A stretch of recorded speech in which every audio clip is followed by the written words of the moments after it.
Welcome! Today, we're going to walk through a simple and effective way to make your text files available offline in Dropbox. Whether you're heading somewhere without internet access or just want to have your important notes handy at all times, this feature can be a real lifesaver. Let's dive right in. First, open the Dropbox app on your phone. Once you're in, navigate down to the bottom of the screen and tap on the Files tab. This is where all your Dropbox content is organized and easy to browse. Next, scroll through your list of files until you find the text file you want to have offline access to.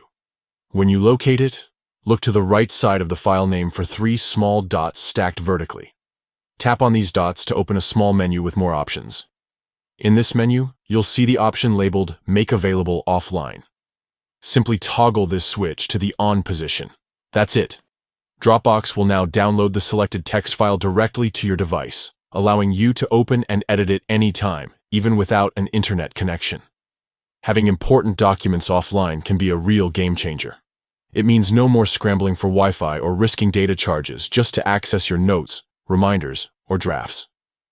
And once you're back online, any changes you make to your text files will sync automatically, keeping everything up to date across all your devices. If you decide later that you no longer need the file offline, just follow the same steps and toggle Make Available Offline off, freeing up space on your phone. Keeping your text files within reach no matter where you are is straightforward with these few clicks in Dropbox. So next time you're preparing for a trip or headed somewhere with limited connectivity, just remember this quick method to have your essential files right at your fingertips. Thanks for watching.